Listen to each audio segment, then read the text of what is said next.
কাবা শরীফে হামলা এবং ভুয়া ইমাম মাহদি দাবিদার। ১৯৭৯ সালে কি হয়েছিল কাবায়? কে নিজেকে ইমাম মাহদি দাবি করেছিল? কারা ১৪ দিন কাবা দখল করে রেখেছিল? জানতে সম্পূর্ণ ভিডিওটি ধৈর্য সহকারে দেখতে থাকুন। মাত্র ৪২ বছর পূর্বে স্তম্ভিত হয়ে গিয়েছিল মুসলিম জাহান। পুরো ২ সপ্তাহ বেদখল অবস্থায় ছিল সবার পবিত্র কাবা ঘর।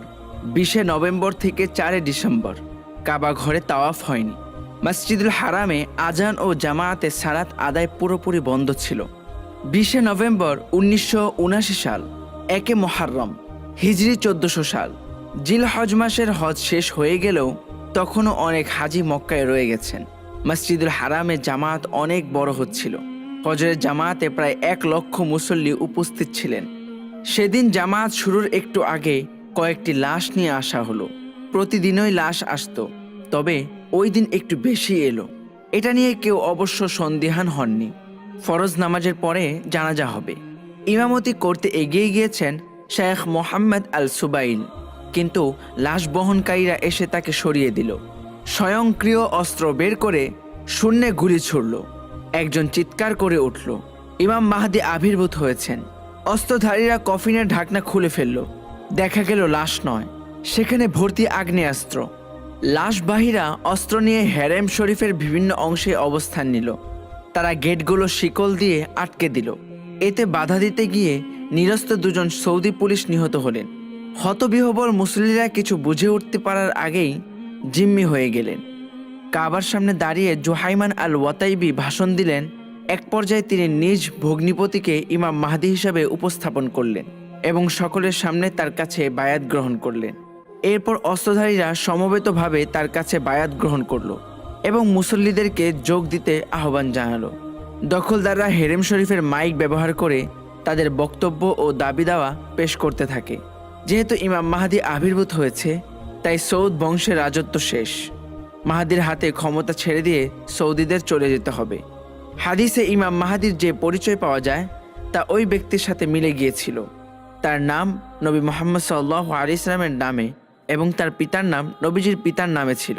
এছাড়া প্রতি শতাব্দীর শুরুতে একজন মুজাদ্দিদ আবির্ভূত হবেন বলে বর্ণনা রয়েছে। সেই দিনটাও ছিল হিজরির নতুন শতাব্দীর শুরুর দিন।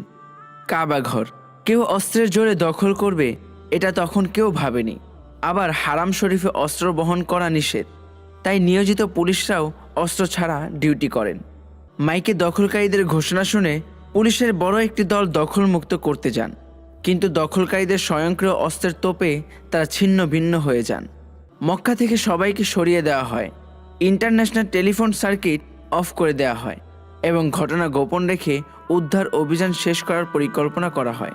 কিন্তু সকালেই ওয়াশিংটন থেকে আন্তর্জাতিক মিডিয়ার কাছে এই ঘটনা ফাঁস হয়ে যায়। সংবাদ ছড়িয়ে পড়লে বিশ্বের দেশে দেশে মুসলিমরা বিক্ষোভে ফেটে পড়েন। সন্দেহের তীর ছুটে যায় আমেরিকার দিকে। ইরানের সদ্য সফল ইসলামী বিপ্লবের নেতা আয়াতুল্লাহ খামেনি তাৎক্ষণিক রেডিও ভাষণে আমেরিকাকে সরাসরি দায়ী করেন। পাকিস্তানের যুক্তরাষ্ট্রের দূতাবাস আগুনে পুড়িয়ে ভাঙচুর করে মাটিতে মিশিয়ে দেওয়া হয়। লিবিয়াতেও আমেরিকার দূতাবাস পুড়িয়ে দেওয়া হয়। এদিকে হারাম শরীফে রক্তপাত যেহেতু নিষিদ্ধ, উদ্ধার অভিযানে নিয়ে জটিলতা দেখা দেয়। সৌদি কর্তৃপক্ষ সিদ্ধান্তের জন্য আলেমদের শরণাপন্ন হন। সিদ্ধান্তে পৌঁছতে আলেমদের বেগ পেতে হয়। একটি কারণ ছিল, জোহাইমান আল ওয়াতাইবি নিজে অনেক বড় মাপের আলেম ছিলেন। তিনি ভয়ঙ্কর অন্যায় করে ফেলেছেন বটে, কিন্তু এত বড় একজন আলেম একদম না বুঝে কিছু করার কথা নয়।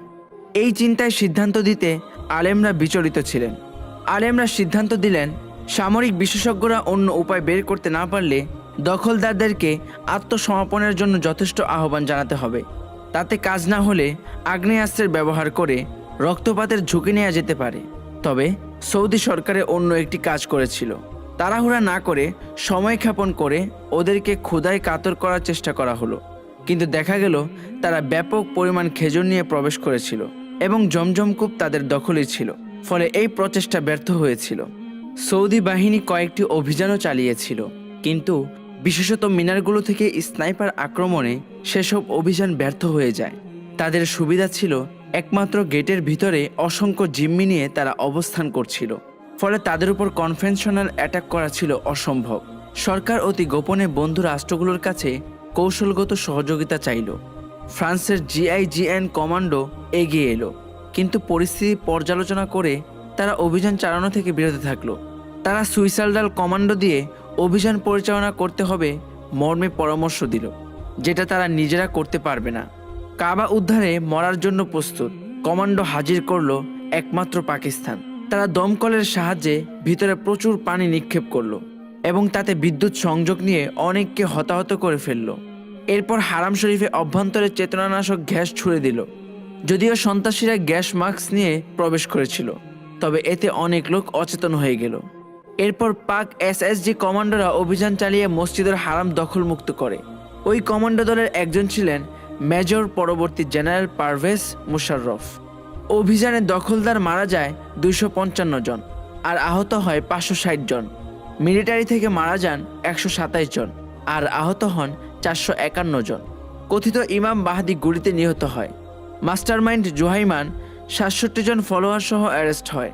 তাদেরকে মৃত্যুদণ্ড দেওয়া হয়। ঘটনাটি এত ছোট ও সহজ ছিল না। প্রিয় দর্শক, এই ছিল আমাদের আজকের ভিডিও। যদি ভিডিওটি ভালো লেগে থাকে তাহলে একটি লাইক করবেন, একটি কমেন্ট করে জানাবেন কেমন হয়েছে, আর আপনার বন্ধুদের মাঝে ভিডিওটি শেয়ার করে দিবেন এবং অবশ্যই চ্যানেলটি সাবস্ক্রাইব করবেন। চলে যাচ্ছি পরবর্তী ভিডিওতে, আবার দেখা হবে। আল্লাহ হাফেজ।